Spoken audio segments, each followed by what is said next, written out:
Ano mo ba siya, Sheena? Tanong ni Shaira sa kakambal niya. Tapos na silang maghapunan, nakaalis na ang bisita nito at naiwan sila ng kapatid niya sa kusina.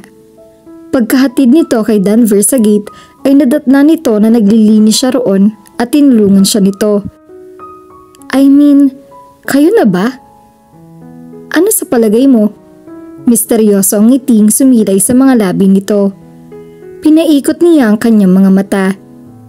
Pahulain ba ako? Wala ko sa mood manghula kaya sabihin mo na lang. Aniya. Kanina, habang naghahapunan sila, panay ang palitan nila ng tingin ng mommy at daddy niya. Hindi man sila nagsasalita, nahuhulaan nila ang opinyon ng bawat isa. Hindi sila natutuwa sa bisita nila. Hindi lang siguro bahid ng kapreskuhan ni Denver ang rason. Para din kasing kayang-kaya nitong paikutin sa daliri ang ate Sheena niya. Kahit anong sabihin nito ay umaayon ng kakambal niya. Amen girl ang labas nito. Which was really not a good thing. Handa pa rin siyang bigyan ng benefit of the doubt ang lalaki at hiling niya sana ay mali ang kala niya rito. Not yet, but we're getting there. Nakangiting sabi ni Sheena. Nagpapakipot lang ako ng kaunti. What did you see in him? Bulalas niya. Ang ibig kong sabihin, bakit mo siya naging type? I like the way he takes charge. Saad nito na parang kumikislap pa ang mga mata. Alam mo naman ako, mas type ko yung medyo brusko. Yung Carino Brutal ba? Masokista ka yata eh. Bumuntong hininga ito. Hayan ka na naman sis. Akala ko pa naman kung may makakakampi ako. Ikaw iyon kasi kakambal kita. Himig nagtatampo ito. Pasensya na. Nag-aalala lang naman ako sa'yo eh. Pati na rin sina mami. Hindi naman dapat. Malaki na ako at alam ko ng ginagawa ko. May karapatan din ako na piliin ko sinong mamahalin ko. Kahit pa nga siguro masasabing pumapalpak ako kadalasan. Kung sa bagay, ang sariling kaligayahan mo ang bigyang pansin mo, Shaira. Anito. I mean, look at me. I've loved 3 times. Ikaw 0 pa. Baka sa kakaantabay mo sa puso ko, puso mo mapabayaan mo. You know, loving someone is a glorious experience. Masakit kung minsan, pero masarap din. Ayaw tumibok ng puso ko. Paano ba? Baka nga wala akong puso. Sira. Pwede ba yun?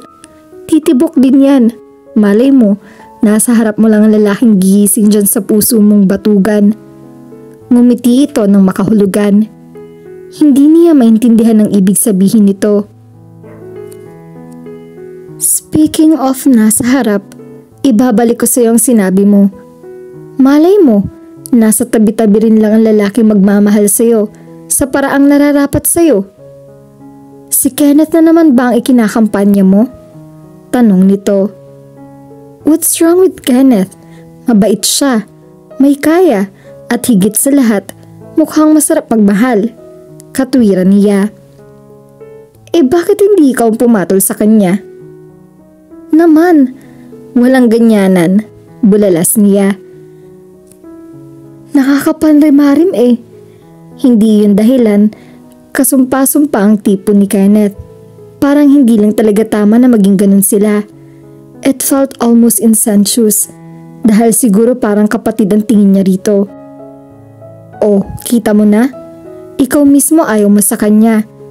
Tapos ipagpipilitan mo siya sa akin. Ani Sheena. Hindi sa ayaw ko. Wala lang sigurong spark sa pagitan namin. I see him as a friend, that's all. Isa pa, hindi naman ako ang type niya kundi ikaw. Wala rin akong spark na maramdaman sa pagitan namin. He's far too nice. You just need to get to know him better, sabi niya.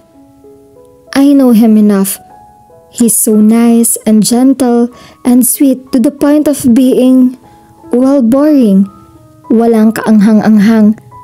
I like a guy with a dramatic flair. Someone who's capable of doing the bold and daring things to show his love for me. Kita mo nga mga naging boyfriend ko? Yung una, nag-rappel siya pababa sa lugar kung saan kami nagpo-photoshoot para lang alalayan ako ng bulaklak. Yung sumunod, sinundo ako ng chopper. At ang huli, kahit bading yon, nakaya niya mag-parasail para lang i-impress ako. And they all ended up breaking your heart. True, but that's not the point. Ang punto nga attracted ako sa mga lalaking may... And sadly sis, sa tingin ko ay wala niyon si Kenneth. He's Mr. Nice Guy, through and through. Oh, paano tapos na ako rito? Ang tinutukoy nito ay ang mga hugasin. Mauna na ako sa itaas ha. I have an early appointment tomorrow. Kayang-kaya mo na to. Nagpunas ito ng mga kamay sa kitchen towel na nakasabit sa ref handle at umalis na ito. Hi Kenneth, sorry.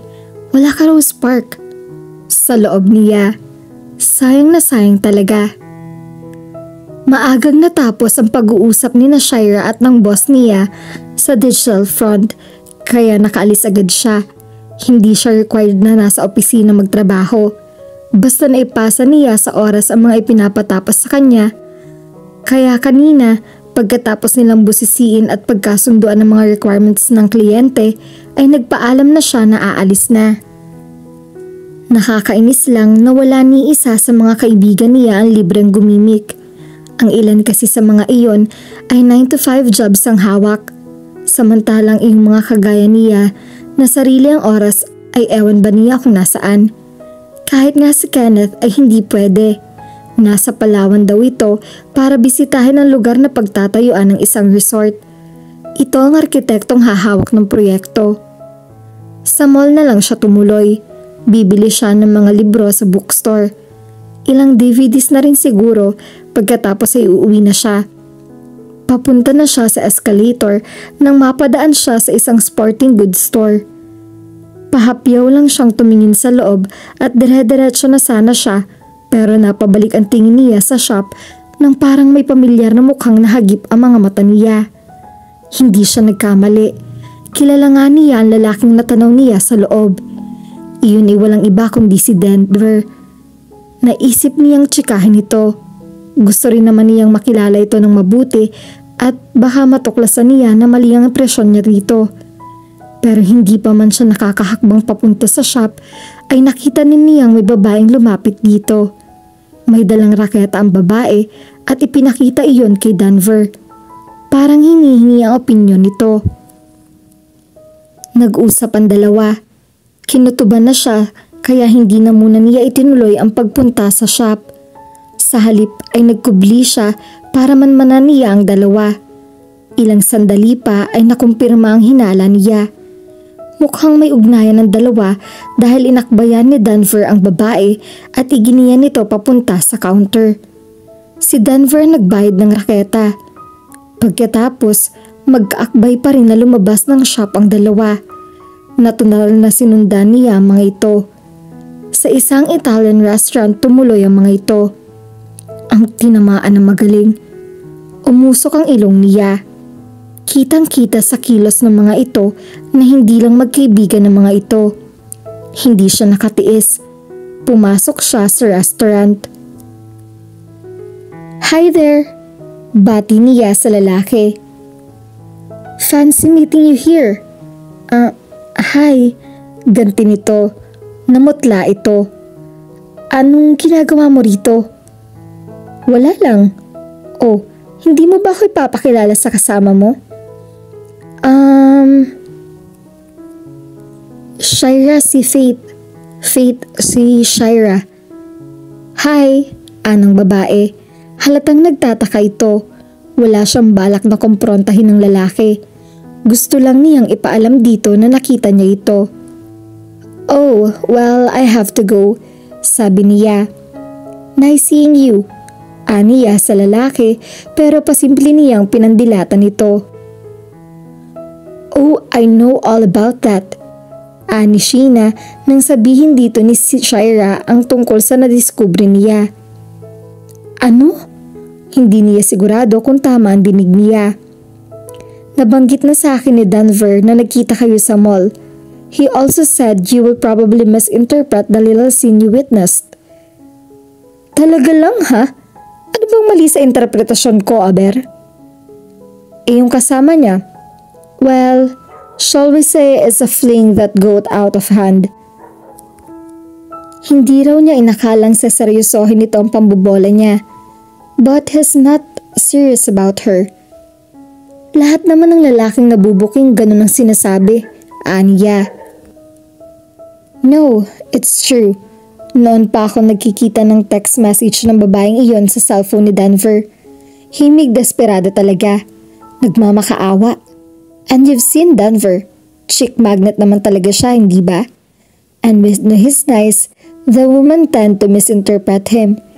Iyong nasumpungan mo eksena sa resto, parang last meal together daw nila. Pakiusap daw niyong si Faith na pinagbigyan niya. How stupid can you get?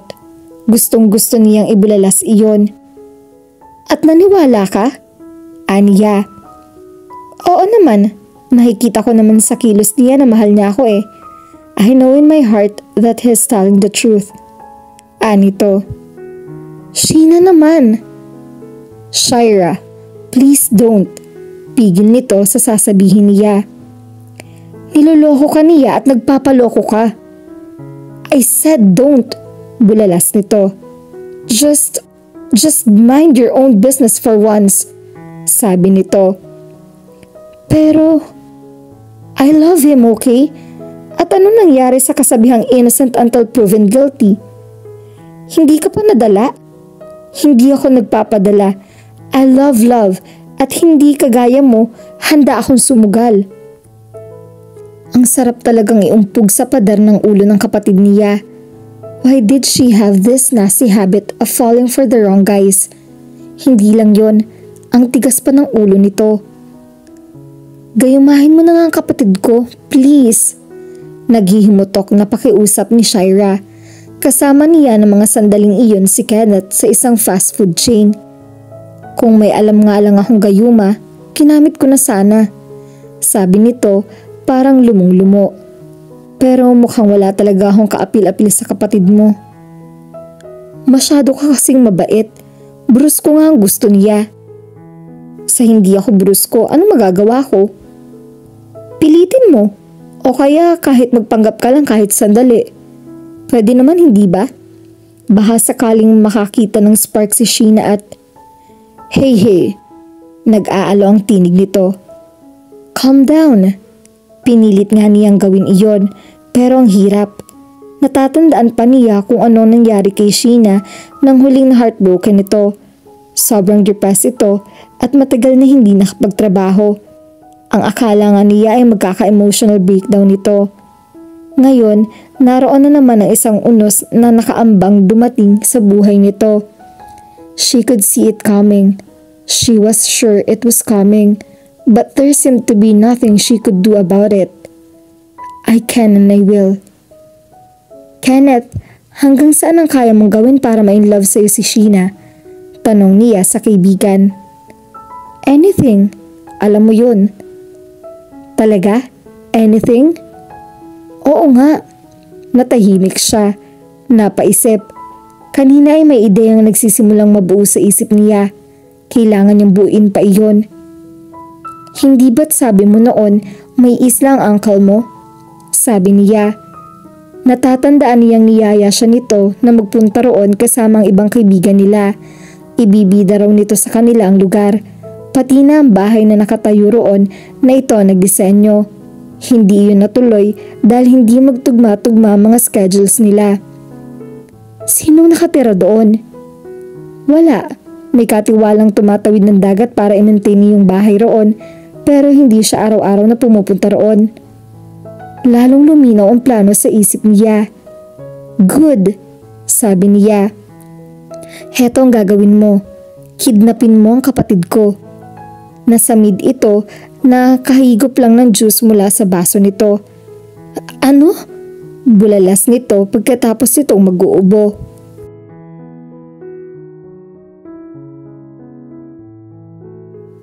At dito na po nagtatapos ang ating kwento.